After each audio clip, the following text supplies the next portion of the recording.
नमस्कार, मी अश्विन बापट. या खास कार्यक्रमात आपल्या सगळ्यांचं मनापासून स्वागत. HP प्रस्तुत रिइन्व्हेंट महाराष्ट्र पॉवर्ड बाय री-एच. अरे काय हे कोणी लिहिले? हे जरा नीट लिहा रे, वाचता पण येत नाही मला. शे नाही, ठीक आहे. गोंधळून जाऊ नका. तुम्ही थोडंसं कन्फ्यूज झाला असाल की अरे हा असं काय अचानक बोलायला लागला, तर तसं काय नाहीये. मी थोडीशी थट्टा केली, कारण मला यातनं फक्त एवढंच सांगायचं होतं की हाताने लिहिलेलं स्क्रिप्ट, खाली मान घालून केलेलं वाचन, माफ करा रुकावट के लिए खेद है या पाट्या, टेलिव्हिजनचा असाही एक काळ होता मंडळी. पण मधल्या काळात तंत्रज्ञानाने अशी काही जादू केली की आमच्या सादरीकरणाचा दर्जाच बदलून गेला.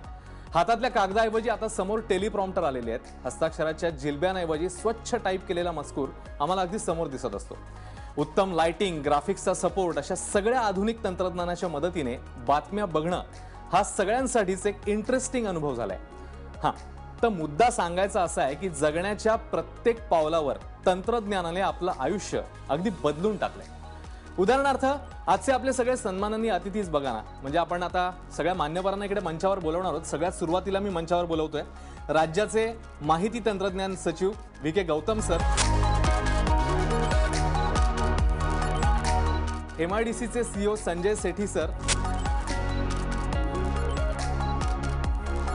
माजी कसोटीपटू संदीप पाटील. आता आपण अशा एका व्यक्तिमत्वाला इकडे मंचावर बोलवणार आहे की जे आपल्या खरं म्हणजे पोटपूजेची काळजी घेत असतात. विठ्ठल कामत सर आपल्या सोबत आहेत, त्यांना आपण मंचावर बोलूया. अमृता खानविलकर आपल्या सोबत आहे. वेगळी ओळख खरं म्हणजे करून द्यायची गरज नाहीये. हा शो ज्यांच्यामुळे किंवा इथून पुढचे सगळे शोज ज्यांच्यामुळे खरं म्हणजे होत आहेत, त्यांचा आम्हाला खूप महत्त्वाचा सपोर्ट राहिलेला आहे. HPचे channel head Gurpreet Brar sir हे देखील आपल्या सोबत आहेत. त्यांचं कार्यक्षेत्र खरं म्हणजे सगळ्यांचं वेगवेगळं आहे, मात्र प्रत्येकाने आपल्या तंत्रज्ञानाचा यशस्वी वापर तिकडे केलेला आहे आणि हा या सगळ्यांमधला समान दुवा आहे. आणि आज ते सगळी मंडळी एका वेगळ्या उंचीवर आहेत आणि त्यांना आम्ही आज या खास कार्यक्रमासाठी आमंत्रित केलेलं आहे, ज्याचं नाव आहे HP प्रस्तुत रिइन्व्हेंट माझा महाराष्ट्र.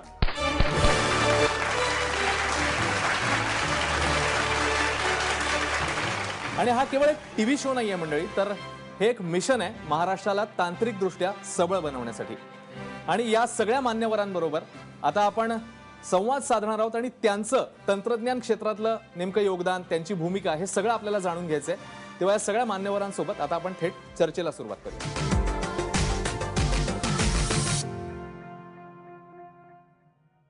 याच तंत्रज्ञानाच्या जोरावर प्रत्येक क्षेत्रात माणसाने अविश्वसनीय अशी प्रगती केली आहे. मात्र माणसाच्या इशाऱ्यावर तंत्रज्ञानाने चालावं की तंत्रज्ञानाच्या तालावर माणसाने नाचावं असा प्रश्न पडावा, अशी आजची परिस्थिती आहे. तेव्हा आजच्या या चर्चेला आपण आता सुरुवात करणार आहोत आणि या प्रश्नांचा अंदाज आणि उत्तरं शोधण्याचा देखील प्रयत्न करणार आहोत. आणि जाणकारांकडून त्यांची मतं जाणून घेण्याआधी बघूया तंत्रज्ञानाच्या क्षेत्रात आपलं आज नेमकं काय स्थान.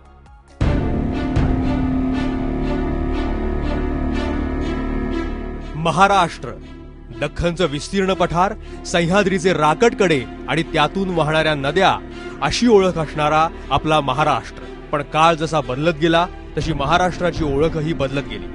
आज या सह्याद्रीच्या माथ्यावर उभ्या असलेल्या पवनचक्क्या, नद्यांवरचे वीज निर्मिती प्रकल्प, डोंगराच्या कुशीत आधुनिक पद्धतीनं शेती करणारा शेतकरी आणि पठारावर उभे राहिलेले उद्योगधंदे, एकूणच नव्या तंत्रज्ञानाचा स्वीकार करून प्रगती करणारं राज्य, अशी आजची ओळख महाराष्ट्राची आहे. साधारण 12% विकासाचा दर, 30% थेट परकीय गुंतवणूक, भारताच्या एकूण औद्योगिक उत्पन्नामध्ये 30% वाटा, 10%पेक्षा जास्त महसूल हा माहिती तंत्रज्ञानातून मिळवणारं राज्य आणि देशातल्या एकूण वापरापैकी 35% कम्प्युटर्स आणि 40% इंटरनेटचा वापर असणारं हे राज्य म्हणजे आपला महाराष्ट्र.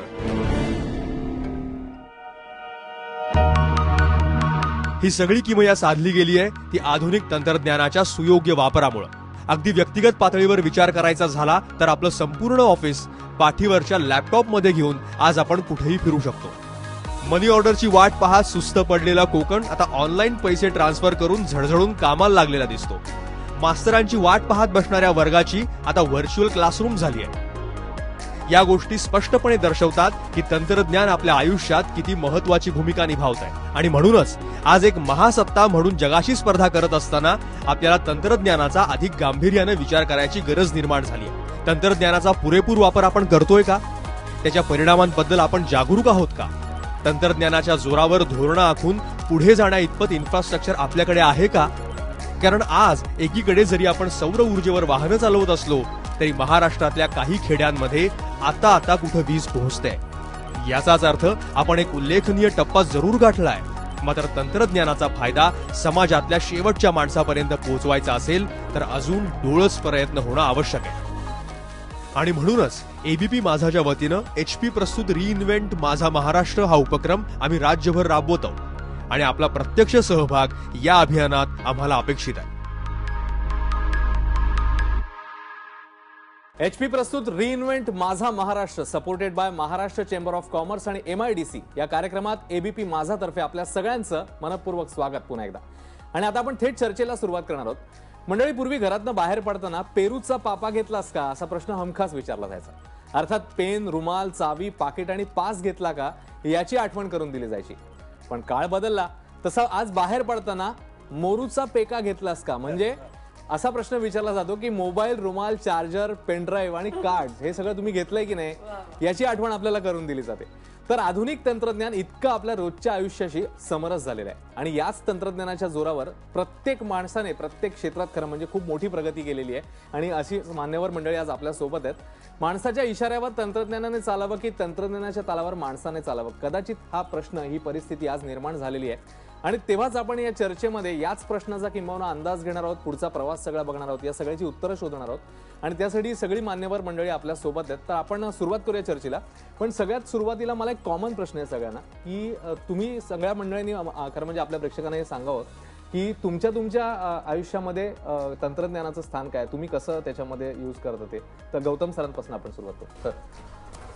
तंत्रज्ञानाचा वापर जेव्हा आम्ही पाहतो, शाळेत असताना आम्ही जेव्हा सायकल चालवायचो तेव्हा ते सायकलच्या समोरचा जो दिवा असायचा तो पेटवण्यासाठी मागच्या चाकाला एक डायनमो अटॅच असायचा आणि तोच आपल्याला चमत्कार वाटायचा. बरं. आणि आज जेव्हा आपण गणपतीची आरती करतो आणि आपला मुलगा अमेरिकेतून त्यात सहभागी होतो आयपॅडवर, तर आपल्याला आपण कुठून कुठे आलो. आणि आजच्या जर आमच्या वैयक्तिक जीवन पाहिला तर सकाळी उठल्यापासून आपलं पूर्ण कामाचं नियोजन, मीटिंग्स, कॉन्फरन्स आता सगळं तंत्रज्ञानावर चाललेलं आहे. पूर्वी मनुष्य हा इंडिपेंडंट होता, आता जास्त डिपेंडंट झालेला आहे. असं मी म्हणत नाही की काळ बदलल्यामुळे काही त्यात कमीपणा आलेला आहे, पण काळानुसार तुम्हाला बदलावं लागतं. आणि आपल्याला सगळ्यांनाच माहिती आहे आज तंत्रज्ञान आहे म्हणून ज्ञान मिळतंय. म्हणजे आपण शाळेत जसं ह्यांनी उदाहरण दिलं तसं शाळेमध्ये आपण सगळी जबाबदारी ही शिक्षक आणि शिक्षिकांवर असायची. आज शिक्षक आणि शिक्षिका नसताना सुद्धा तुम्हाला मार्ग शोधता येतो, तुम्हाला ज्ञान मिळवता येतं. आणि हा खरंच कमालीचा बदल झालेला आहे. जो आपण गव्हर्नन्स म्हणत होतो आता गव्हर्नन्स जो आहे ती चालू झाली आहे आणि सगळं काम मोबाईलवरच होतो आहे. तर मोबाईलचा जो तंत्रज्ञान झालं आहे त्याच्यात असं आहे की आम्ही आमच्या पूर्ण कामाचा आढावा घेऊ शकतो, ईमेल पाठवू शकतो आणि फेस टाईमवर आता ह्यांनी सांगितलं आरतीमध्ये मुलगा सहभागी होतो. म्हणजे आता कोणी बाहेर गेला की फेस टाईमवर तुम्हाला कुठेही त्यांच्याशी बोलता येत आहे. मग कामामध्ये आता व्हिडिओ कॉन्फरन्सिंगचा वापर, बाकीचं तंत्रज्ञान म्हणजे पूर्ण दिवस जो आहे आपण तंत्रज्ञानाचा वापर करतो असं सांगायला हरकत नाही. तंत्रज्ञानामुळे जे पूर्वी 24 तास होते ते आता 48 तास झालेले आहेत. आणि सर्वात महत्त्वाचं म्हणजे तंत्रज्ञानामुळे स्पीड वाढली ॲटोमॅटिक. पूर्वी एखादी गोष्टी आपण लिहायचो, हे करायचो, आता त्याचा शेवट पण तुम्हाला दाखवला जातो. खरं सांगायचं म्हणजे आमचं टॉयलेट विठ्ठल कामत रेस्टॉरंट कुठे क्लीन आहे नाही हे आम्हाला मुंबईत बसून कळतं आणि त्याप्रमाणे त्याला डिरेक्शन देऊ शकतो. हा तंत्रज्ञानाचा फार मोठा फायदा आहे. तिसरं, स्पीडपेक्षाही स्पेसिंगचा फार. तर ह्या गोष्टीमुळे, आणि पूर्वी आम्हाला सगळ्या गोष्टीचा हिशोब ठेवावा लागायचा, तर आता ॲटोमॅटिक आपल्याला कळतं की ही गोष्ट आपल्याकडे कमी आहे आणि ती मागवावी. ह्या गोष्टीचा फार मोठा फायदा आहे. वाह. ब्रार सर, तुमच्याकडे येईन मी. आपके लाइफ में क्या अहमियत है टेक्नोलॉजी? सबसे पहले दर्शकों को HP की तरफ से अपना स्वागत. मैं दर्शकों से माफ़ी भी मांगना चाहूँगा कि मैं लोकल लैंग्वेज में बात नहीं कर पाऊँगा. I think technology in today lives of all of us एक इंटेग्रल हिस्सा बन गया है फॉर अ सिंपल रीज़न कि अगर आप देखें एक जो बाइंडिंग फोर्स है टेक्नोलॉजी की which has become so critical to in our lives is you are connected everywhere. आप कहीं भी हैं, आप ऑफिस में हैं, आप घर पे हैं, आप अपने friends, relatives, on a personal front you are always connected. You are connected with the news and the social media. दुनिया में क्या हो रहा है आपको मालूम है. सिमिलरली अगर आप ऑफिस की बात करें तो इट इज़ हाईली प्रोडक्टिव. वो ज़माने चले गए जो कागज़ और फाइल्स के. I know some of the government is still doing it, but we are seeing change in the government also. और as we move forward technology का जो कंट्रीब्यूशन है हमारी लाइफ में ये बढ़ता ही जाएगा और ये हमारी लाइफ को और प्रोडक्टिव बनाएगी और आसान बनाएगी. माझ्यासाठी टेक्नॉलॉजी म्हणजे काय तर एक ग्लासातलं पाणी मला गरम करता येतं तेही 30 सेकंदामध्ये. आय थिंक याहून मोठी टेक्नॉलॉजी नसू शकते. मुळात म्हणजे मी कुठेही गेले आणि मला तिथलं लोकेशन कळत नाहीये. जसं मला आता इथे येताना प्रॉब्लेम झाला, ते GPS वरती टाकलं. एक मुलगी म्हणून मला असं वाटतं की ते रस्ते नीट सापडणं, मग कुठे ट्रॅफिक आहे आणि कुठे नाहीये हे कळणं ही आज माझ्यासाठी खूप मोठी गोष्ट आहे. ईमेल्स, सोशल नेटवर्किंग हे सगळं येतं, पण आपल्या आजकालच्या जगण्यामध्ये ह्या छोट्या छोट्या गोष्टींना आपल्याला असं वाटतं हां हे तर असायलाच पाहिजे, पण नाही हो, ते असायला नाही पाहिजे, ते आहे आणि याची किंमत आहे. वा. सुरुवात करताना एक असं म्हणू शकतो की पूर्वी अन्न, वस्त्र, निवारा अशा बेसिक नीड्स होत्या, त्याला आता मोबाईल पण आपल्याला जोडला पाहिजे. अन्न, वस्त्र, निवारा आणि मोबाईल ह्या आपल्या मूलभूत गरजा झालेल्या आहेत. आणि मी त्याच्या पुढे जाऊन सांगेन की आपण सर्व जेव्हा शाळेत होतो तर भूगोलच्या विषयात आपण पृथ्वीची संरचना आणि ॲटमॉस्फिअर बद्दल शिकायचो. खरं की ॲटमॉस्फिअर म्हणजे बायोस्फिअर टू एक्सोस्फिअर. आज अशी परिस्थिती आहे की एक 6वा हिस्सा त्याच्यामध्ये आलेला आहे डिजिटोस्फिअर. करेक्ट. आज डिजिटल लाईफ शिवाय ते बायोस्फिअरमध्ये जगणं कठीण होणार आहे. बाई किंवा एक काम करणारा जो मुलगा किचनमध्ये येतो आज तो सुद्धा 6-7 प्रकारच्या आधुनिक तंत्रज्ञानाचं यंत्र वापरतो. मायक्रोवेव्ह म्हणा, तुमचे फ्रीज म्हणा. म्हणजे सर माझ्याकडे तर अशा बायका आल्यात की अहो वॉशिंग मशीन नाहीये का तुमच्याकडे, आम्ही नाही काम करत, असंही आपल्याला ऐकायला मिळतं. मग हे काय? खरं. म्हणजे याचं एक दुसरं साईन जे अमृताने आता सांगितलं की त्या अगदी तळागाळापर्यंत आता हे तंत्रज्ञान पोहोचलेलं आहे आणि मला वाटतं खूप पॉझिटिव्ह साईन आहे. तर गौतम सर, मी त्याच्याबद्दलच तुम्हाला विचारेन खास करून की महाराष्ट्र या टेक्नॉलॉजीचं नाव घेतलं की महाराष्ट्राचं नाव नेहमी टॉपला घेतलं जातं, अग्रक्रमाने घेतलं जातं. पण गाव पातळीवर खास करून काय नेमके प्रयत्न सरकारतर्फे केले जातात या टेक्नॉलॉजी पोहोचवण्याच्या दृष्टीने? महाराष्ट्र राज्याचे मुख्यमंत्री श्री देवेंद्र फडणवीस साहेबांनी एक दिशा दिली. त्यांनी सांगितलं विजन स्टेटमेंटमध्ये की आपण नागरिकांच्या जीवनात काय बदल आणू शकतो. तर आम्ही सांगितलं सर आता हे सगळे दाखले 300 प्रकारचे ऑनलाईन होतील, असं होतील. ते म्हणाले हे सगळं व्यवस्थित आहे, मात्र मला एक सांगा की एका नागरिकाला जातीचा दाखला कशासाठी असतो? त्यांच्या आई वडिलांना किंवा नातेवाईकांना त्यांचा दाखला नसतो, ती गरज नाही. राज्य शासनाचाच एक विभाग तो दाखला इश्यू करतो आणि दुसरा विभाग त्याची मागणी करतो. तर जर आम्हीच देत असलो आणि दुसरे घेत असतील तर आपण हे असं आपण सरळ देऊन आणि सरळ खात्याकडे का ट्रान्सफर करत नाही? किंवा तर आपण जे घोषवाक्य केलेलं आहे महाराष्ट्रासाठी की येणाऱ्या 3 वर्षामध्ये जी माहिती एक वेळी शासनाकडे तुम्ही दिली ती माहिती तुमच्याकडून परत विचारली जाणार नाही. या बात आहे. टाइम सेव्हिंग फॅक्टर फार महत्वाचा आहे. कामत सरांकडे मी येईन. कामत सर, ह्यांनी आता उल्लेख केला खूप आताच्या काळात क्रुशियल आहे वेळ वाचवणं. मात्र तुम्ही जो सगळा प्रवास केलेला आहे इतक्या सगळ्या वर्षांचा, तर कुठे कुठे तंत्रज्ञानाची तुमची गाठ पडली आणि किती चॅलेंजिंग होतं सगळं? आमची इंडस्ट्री जी आहे हॉस्पिटॅलिटी इंडस्ट्री, तिथे सगळे स्वतः पण हॉस्पिटेबल असल्यामुळे नाही रे नको रे. पहिली गोष्ट म्हणजे पूर्वीच्या काळी वाटत होतं की इन्कम टॅक्सला कळेल किती सेल होतो. काही लोकांना असं वाटत होतं की आपले वर्करना कळेल. पण हे हळूहळू मानसिकता बदलल्यामुळे बदललं गेलं. पण खरं तर त्याचा पुष्कळ फायदा होतो. आता तर आम्ही विठ्ठल कामत रेस्टॉरंट हायवेवरती तुम्ही 100 किलोमीटर दूर असा ऑर्डर द्या, तुम्ही आला तर तुमची ऑर्डर तुम्हाला मिळेल. फक्त पेमेंट ई-पेमेंटने करा, पे फर्स्ट आणि टेक इट. त्यामुळे ह्या सगळ्या गोष्टीचा पुष्कळ परिणाम आहे, पुष्कळ त्याचे फायदे आहेत. बुकिंगसाठी ऑर्किडला मला ह्याचा पुष्कळ फायदा आला. आमची जी 48 to 52% होते दॅट हॅज गॉन टू 87%. तर त्या तंत्रज्ञानाचा पुष्कळ फायदा झाला, पुष्कळ फायदा होतो. उद्योजकांच्या दृष्टिकोनातून जर आपण बघितलं तर खूप लेंदी प्रोसिजर्स असतात, जसं आता सरांनी सांगितलं. पण ते बऱ्याच परवानग्या घ्याव्या लागतात, परमिशन हे ते, त्याच्यामध्ये वेळ जातो. ती प्रोसिजर काही वेळा लेंदी असते खूप. तर ते सोपं करण्यासाठी काय आपले प्रयत्न सुरू आहेत? पहिली गोष्ट आम्ही जो पूर्ण लँड अलॉटमेंटची प्रोसिजर आहे ती पूर्णपणे 100% ऑनलाईन झालेली आहे. आता 100% ऑनलाईन झाली आहे, म्हणजे त्याचा जो मेन पार्ट आहे तो ट्रान्सपेरन्सीचा पार्ट आहे आणि त्याला आपण म्हणजे एक लेवल फील्ड देण्यासाठी असा 15 दिवस तो ओपन ठेवतो. दुसरा पार्ट आता असा आहे की इन्फ्रास्ट्रक्चरची रिक्वायरमेंट्स आतापर्यंत आपण म्हणत होतो रस्ता, पाणी, वीज, पण आता काय आहे म्हणजे एक मी उदाहरण सांगतो. इंदापूर सारखी म्हणजे एवढी काय मोठी इंडस्ट्रियल इस्टेट नाही आहे, पण त्यांची डिमांड काय आहे की आम्हाला फक्त जो ऑप्टिकल फायबर आहे किंवा आमची जो प्रॉब्लेम आहे ती मेन ती आहे, तुम्ही आम्हाला रस्ता देऊ नका. म्हणून आता जो पूर्ण संकल्पना आहे की स्मार्ट इंडस्ट्रियल एस्टेट्स करायचे, त्या स्मार्ट इंडस्ट्रियल एस्टेट्स म्हणजे जास्तीत जास्त भर याच्यावर आहे की आपल्याला तिथे पूर्णपणे टेक्नॉलॉजीचा वापर कसा करता येईल. तर जास्तीत जास्त जो MSMEs आहेत त्यांनी टेक्नॉलॉजीचा जर वापर केला तर त्याचा जास्तीत जास्त उपयोग आपल्याला, जर तुम्ही रिइन्व्हेंट म्हणताय म्हणजे रिअल रिइन्व्हेंशन इज के employable and then actual employment, म्हणजे तो अचीवमेंट आउटकम ओरिएंटेशन जो आहे त्याच्यात. 1983 world cup winning team member, 2011ला जेव्हा आपली टीम पुन्हा जिंकली तेव्हा NCA अकॅडमीचे तुम्ही डायरेक्टर होतात, त्या दरम्यान नंतर मग head of the selection committee, अनेक तुम्ही पदं भूषवलेली आहेत. या सगळ्या प्रवासामध्ये तंत्रज्ञान कसं कसं बदलत गेलं, तुम्ही कसं बघता त्याला?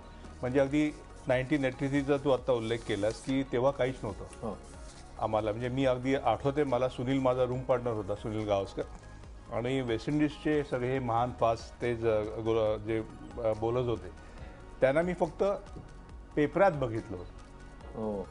टीव्हीवर फार कमी वेळा क्रिकेट दाखवायचं. त्यावेळी मी सुनीलला विचारलं की सुनील मला बॉल दिसेल का, अँडी रॉबर्ट्स, मार्शल वगैरे. म्हणजे ही खरं सत्य परिस्थिती आहे आणि मी आज बोलत नाही आहे, कितीदा मी बोलून दाखवलेलं आहे. आज हे चित्र इतकं बदललेलं आहे आणि इतकं हे सगळं सुलभ झालेलं आहे. म्हणजे तुम्ही विराट कोहली म्हणा, काल युवराज सिंग हल्ली आता जो परत ते पुनरागमन त्यांनी जे केलेलं आहे, या सगळ्या खेळाडूंना आपल्या रूममध्ये बसून कुठल्याही जागतिक खेळाडू, कुठल्याही टीमचा खेळाडू असेल त्याचे स्ट्रॉंग पॉइंट्स, त्याचे वीक पॉइंट्स हे आपल्या रूममध्ये बसून बघता येतात, त्याच्यावर चर्चा करता येते. खऱ्या अर्थाने माझे डोळे जर उघडले तर हे नॅशनल क्रिकेट अकॅडमी BCCIची जेव्हा मी बँगलोरला 3 वर्ष काढली तेव्हा मला ह्या तंत्रज्ञानाबद्दल माहिती कळली की हा तंत्रज्ञान असणं आणि त्याचा चांगल्या रीतीने वापर करणं. हे जे आमचे कॅम्प्स लागायचे भारतीय संघाचे, भारतीय युवा संघाचे बँगलोरमध्ये जे कॅम्प लागायचे, ते कॅम्प गावागावात, म्हणजे भारतीय संघ बँगलोरमध्ये काय करतोय हे गावागावात लोक आज बघू शकतात आणि हे खरंच खूप कमालीची गोष्ट वाटते. क्या बात आहे. मी अमृताकडे कुठे कुठे तंत्रज्ञान भेटलं आणि तू कशी त्याच्याशी समरस झालीस? मला आता जेव्हा प्रश्न दिले गेलेले ना, मी विचार करत होते की मी 1999-2000ला पास आउट झाले, सो तेव्हा काही फोन एवढे नव्हते आणि आत्ता इट्स 2017, सो मी केवढा फोन नसणं आणि आज फोन असणं आणि त्याच्याशिवाय आपण न जगणं हा काळ बघितलाय. प्रत्येक इंडिव्हिज्युअलिस्टिक अप्रोच असतो तो की त्या टेक्नॉलॉजीचा आपण कसा वापर करायचा. तेव्हा जे माझ्या आईला माहिती नसायचं कदाचित की अगं तू क्लासवरून आलीस का नाही आलीस, आणि आज अगं मी शूटिंगला निघाली, अगं मी पोचली, अगं मी गाडीत बसलीये, हे जे काही झालेलं आहे ना, सो आय थिंक तो जो एक अखंड बदल मी बघितलेला आहे ना तो चांगल्यासाठीच बघितलेला आहे. असं कधी ऑडिशन पाठवायची असेल, सगळ्याच ठिकाणी आपण असू शकतो असं नाहीये, पण आपल्या हातावर सगळं आहे. मग रेफरन्सेस पाठवले जातात, मग त्या रेफरन्सिंग प्रमाणे माझी एक ऑडिशन तिकडे पोहोचते. मी पोहोचले नाही तरी सुद्धा माझं काम तिथपर्यंत पोहोचतं. ही जी काही टेक्नॉलॉजीची जादू आहे मी असं म्हणेन, ही खूप फायदेशीर आहे. मी ब्रार सरांकडे येईन. ब्रार सर, तुमचे कशी काय तयारी सुरू है? HP इस मामले में क्या कर रहा है? कॉमन मैन के लिए HP के एम्स क्या है? HP इंडिया में लगभग ऑलमोस्ट 25 साल से we are serving this country and I think जो ये वाला समाज जिससे हम गुजर रहे हैं बहुत ही एक्साइटिंग टाइम है for really the industry and how to make people connected across the country. और गवर्नमेंट का जो ये इनिशिएटिव है digital India, I think it's a great initiative and the same getting replicated here in Maharashtra, it's really a very encouraging sign. तो मैं कुछ उदाहरण देना चाहूँगा. some of the projects where we have worked very closely with the government, ये जो हम railway ticketing है हमारी, the entire railway ticketing जो प्रिंटिंग होती है वो HP के प्रिंटर्स पे होती है. सो कहने का मतलब ये है कि हम इस कंट्री में पिछले 25 साल से काफ़ी की प्रोजेक्ट्स पे काम कर रहे हैं गवर्नमेंट के साथ, and we participated and we grown over period of time and और हमें बहुत गर्व है इस बात का, और विद ग्रेट ह्यूमिलिटी विल से कि we bin able to serve this country. Coming to Maharashtra definitely is one of the most progressive state. Maharashtra का अगर आप देखें contribution to the GDP is close to about 14%, which is the highest in the country. Manufacturing industry based एक ये economy है, and that is why there is a lot of SMEs. और अगर आप small and medium देखें तो almost 25-26% SMEs जो है इंडिया की, that comes from Maharashtra. So fundamentally a great state, and जो government K you know the targets that they've taken to make citizens digitally connected, I think that is where we are participating a lot. Main जो हमारा contribution आता है, one is in digital India, कि हम government के साथ कैसे काम करके जो government का एक dream है to make people connected, उसको कैसे हम fulfill कर सकते हैं. Then the second part is, अगर आप देखें overall India जो हमारी IT penetration है, which is less than 10%. So there is a huge room की जिसको हमने बढ़ाना है इसको, और we have to take our GDP up, make this country more productive. आणि ते एम घेऊन तुम्ही पुढे जाताय. मी पुन्हा तुमच्याकडे येणारच आहे, पण पुन्हा एकदा मी संदीप पाटील सरांकडे जाणार आहे. आपण मगाशी बोललो, तुम्ही मला सांगितलं की व्हिडिओ अनालिसिस आणि या सगळ्या गोष्टी आलेल्या आहेत, पण कुठेतरी या टेक्नॉलॉजीच्या यूजमुळे किंवा काही जण म्हणतात की थोडा ओव्हर यूज होतो आणि त्याच्यामुळे कुठेतरी ह्युमन टच खेळातला कमी होतोय. म्हणजे उदाहरणार्थ थर्ड अंपायरचं जर आपण उदाहरण घेतलं, निर्णय हा बरोबर मिळणं हे महत्वाचं. ह्युमन टच एकीकडे आपल्याला माहिती आहे की कमी झालाय. आता काय कोणास ठाऊक उद्या पंचांच्या जागी सुद्धा रोबो उभे होतील, किंवा तुम्ही घर बसल्या बसल्या तुम्ही टेस्ट घेऊ शकाल. तंत्रज्ञान सगळं असतं समोर, सगळे गॅजेट्स तुमच्या समोर असतात, पण त्या प्रत्येक गॅजेटचा कसा तुमच्यासाठी उपयोग होईल, तुमच्या संघाकरता म्हणा, हा पण विचार झाला, हे महत्वाचं आहे. ओरिजिनल टॅलेंट आणि स्किल ह्याच्यावरती परिणाम जरूरच झालेला आहे, कारण ज्यांचं स्किल आहे ते स्किल वेगळं असतं. टेक्नॉलॉजी तुमचा स्किलचा आणि टेक्नॉलॉजीचा संबंध येत नाही, त्यामुळे जे काही स्किल आहे ते कायम राहणार. लॅपटॉप आणि हेडटॉप ह्या दोघांचा बरोबर ताळमेळ जमणं हे फार महत्वाचं.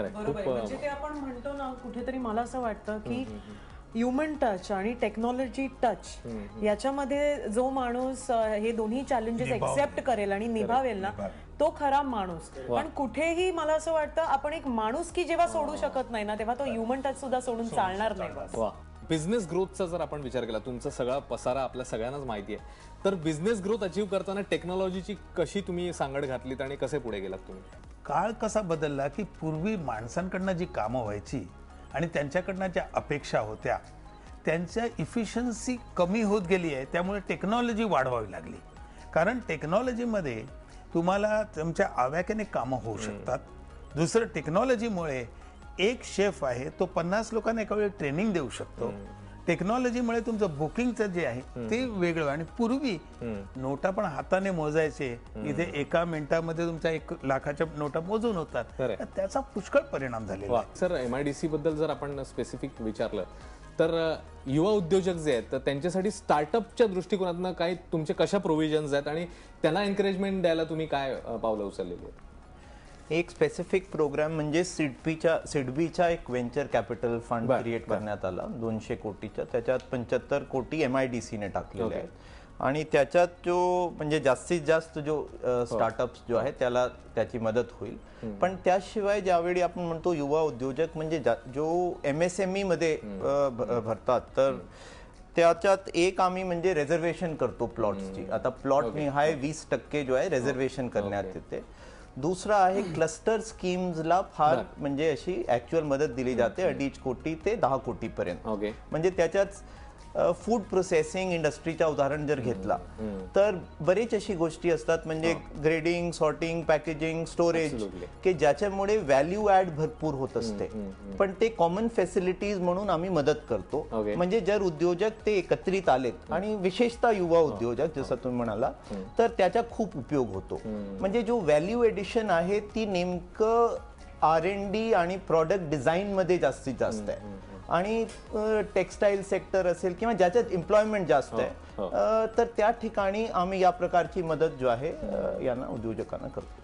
नोकरशाहीमध्ये काम करताना थोडंसं त्यांची टिपिकल जी बाबूगिरी असते, तर त्याचा कधी तुम्हाला अनुभव आला, फटका बसला, आणि मग त्याच्यावर कशी मात करून तुम्ही पुढे गेलेला आहात? IT चा जर आपण विचार केला तर? जेव्हा आपण माहिती तंत्रज्ञानाचा वापरबद्दल चर्चा करतो, तंत्रज्ञान एक फॅक्टर आहे, पण त्या तंत्रज्ञानाचा ची जी फलश्रुती आहे ती फलश्रुती चेंज मॅनेजमेंटवर आहे, की माणसाने जर ते स्वीकारलं नाही आणि ते आत्मसात केलं नाही तर टेक्नॉलॉजीचा वापर होऊ शकत नाही. आज मी सांगू शकतो स्वाभिमानाने की महाराष्ट्र एक असा राज्य आहे जिथे इथून तर गडचिरोली जिल्ह्याच्या सिरोचा तालुक्यात जो आपला कर्मचारी आहे हो. तोही आज कॉम्प्युटरवर काम करतो. बर.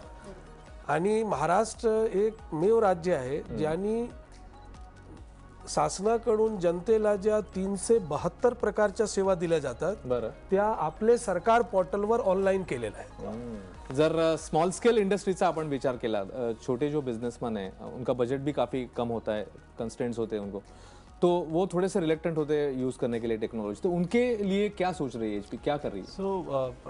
उसके लिए दो तरह के SMEs हैं. एक तो SMEs हैं जिन्होंने टेक्नोलॉजी अडॉप्ट की हुई है बट और वो इसको एक नेक्स्ट लेवल पे लेके जाना चाहते हैं, एक तो वो है. दूसरे SMEs हैं जो कि अभी उनका IT इंफ्रास्ट्रक्चर नहीं है या बिल्कुल बहुत कम है. सो पहले मैं बात करूंगा जो कि बिल्कुल अनपेनिट्रेटेड जिसको हम आकर बोलते हैं कि वहाँ पे IT सेटअप नहीं है. उसके लिए व्हाट दे नीड इज़ उनको एक कंसल्टेंट चाहिए, एक एडवाइज़र चाहिए कि जो कि उनको बता पाए कि टेक्नोलॉजी में क्या क्या उनको चाहिए और उसको कैसे यूज़ करना है. और हमने क्या किया है विद इन HP, सो अगर आप हमारी साइट पे जाएं ऑनलाइन, एंड हमारे पार्टनर्स को भी यही ट्रेनिंग दी गई है कि कोई अगर SME जा रहा है, अगर ऑफिस किसी ने डिज़ाइन करना है, रिसेप्शन कैसा होना चाहिए, CEO ऑफिस कैसा होना चाहिए, अगर कोई मैन्युफैक्चरिंग है, कोई इंडस्ट्री, उसका शॉप फ्लोर का IT सेटअप कैसा होना चाहिए, अगर कोई टिपिकल ऑफिस इन्वायरमेंट है, फाइनेंस है, HR है, पेरोल है, वो सेटअप कैसे होना चाहिए. So you can actually go on the site, और साइट पे आपको विजुअल पिक्चर्स मिलेंगी कैसा आपका IT सेटअप चाहिए और कौन से प्रोडक्ट वो चाहिए. सेटअप तो हो गया, लेकिन उसका अगर मेंटेनेंस करना है तो वो कैसे? मैं उस पर आ रहा हूँ. उसके साथ सर्विसेज बंडल्ड हैं. Okay. बिकॉज हमारी जो मशीन्स हैं, अगर आप देखें अक्रॉस द कंट्री हम 1800 सिटीज़ में सर्विस प्रोवाइड कर रहे हैं. Within Maharashtra, we've got 11 service centers within Maharashtra. So there is a wide network of service centers. Okay. And within Maharashtra, we've got more than about 100 channel partners जो कि services provide करते हैं across the state. So that service bundle comes along with these machines. दूसरा है कि जो already use कर रहे हैं, they want to move to the next level, say cloud based services.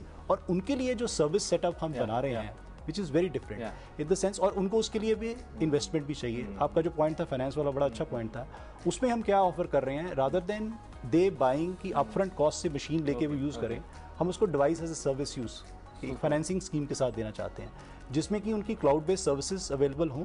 और रादर देन बाइंग से किसी ने 50 डेस्कटॉप्स लेने हैं या 20 लैपटॉप्स लेने हैं, उसको रादर देन स्पेंडिंग अपफ्रंट जो लगाना है पैसा उन्होंने, उसको हम फाइनेंस स्कीम में करके हम कहेंगे पर मंथ पर मशीन आपकी ये कॉस्ट है, और उसमें हम आपको मशीन भी देंगे, सर्विसेज देंगे, वारंटी देंगे, क्लाउड सर्विसेज देंगे, जो वो आपके प्रोडक्टिविटी नाम है, मेलिंग सॉल्यूशंस हैं या अकाउंटिंग और फाइनेंशियल सॉल्यूशंस है. We will package all that and we will give it on a lease for 3 or 5 years. So those are the package मध्ये मिळते, त्याच्यामुळे मला वाटतं सगळेजण याचं निश्चित स्वागत करतील. आता जर जागतिक क्रिकेटचा विचार केला तर टेक्नॉलॉजीच्या बाबतीत आपण कुठे आहोत आणि इथून पुढे तुम्ही काय चेंजेस बघताय आपल्या टेक्नॉलॉजीमध्ये इंडियन क्रिकेटमध्ये? ह्या पुढचा काळ बघता मला वाटतंय की ह्याच्यात निश्चितच सुधारणाच होत जाणार.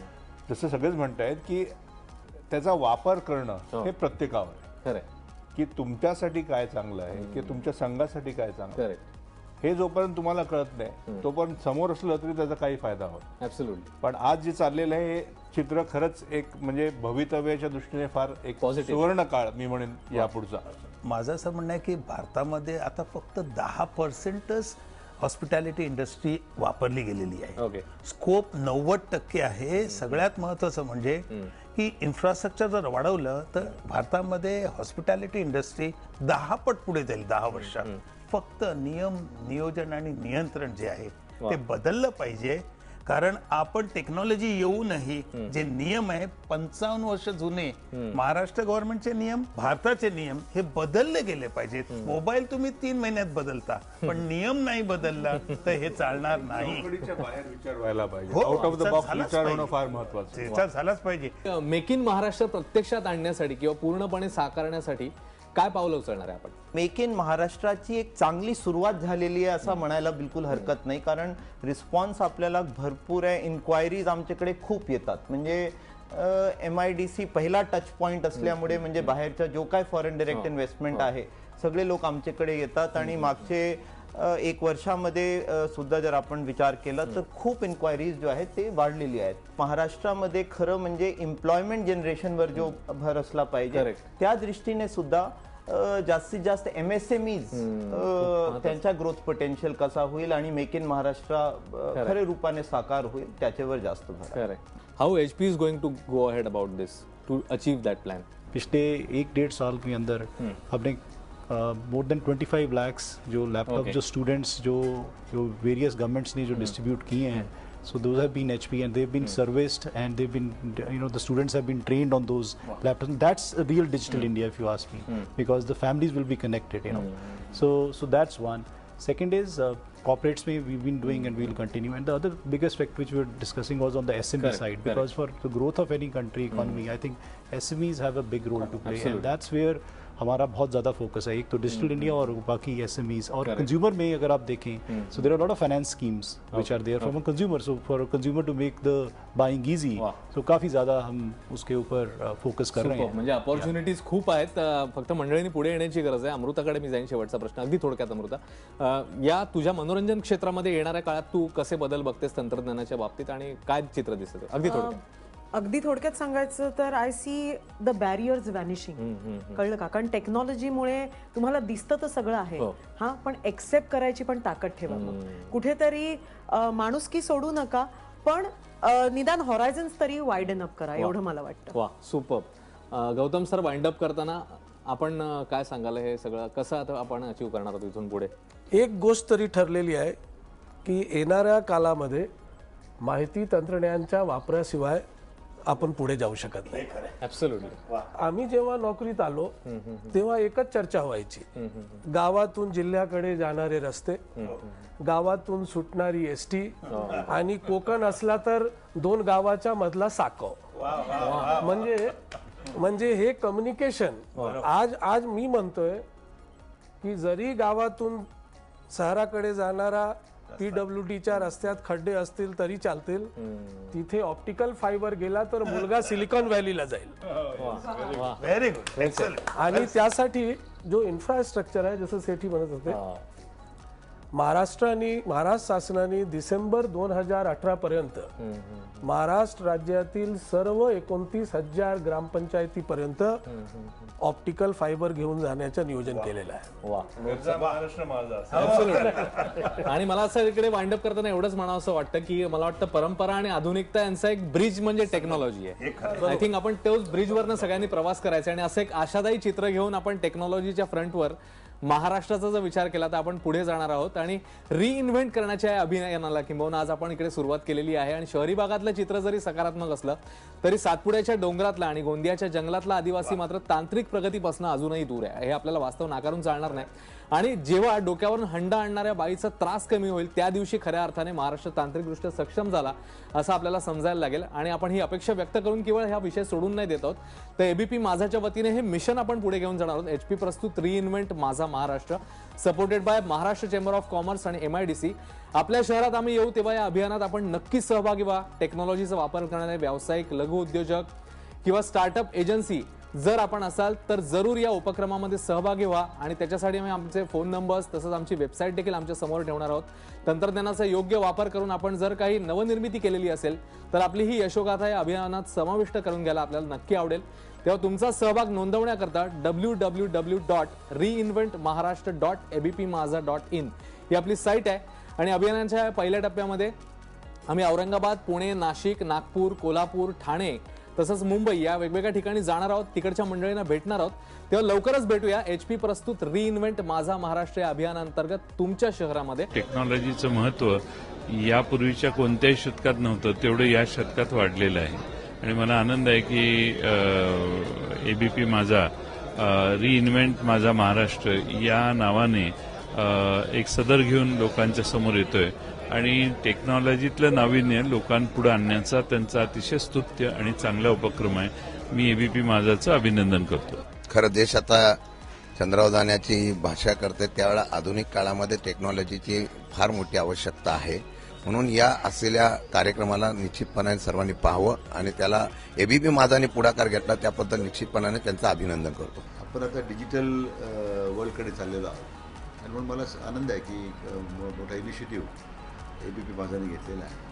माझ्या शुभेच्छा. आणि जाता जाता फक्त एवढंच म्हणतो मी की धरूया तंत्रज्ञानाची कास, करूया महाराष्ट्राचा विकास, प्रगतीपथावर भारत हाच आहे आपला ध्यास आणि एकजुटीने नक्की ध्येय गाठू, ठाम आहे विश्वास. आज या सगळ्या मान्यवरांनी इकडे वेळ दिला या चर्चेसाठी, या सगळ्यांचे आभार मानतो आणि या कार्यक्रमामध्ये आत्तापुरता आपला निरोप घेतोय. ताज्या घडामोडींसाठी पाहत राहा एबीपी माझा.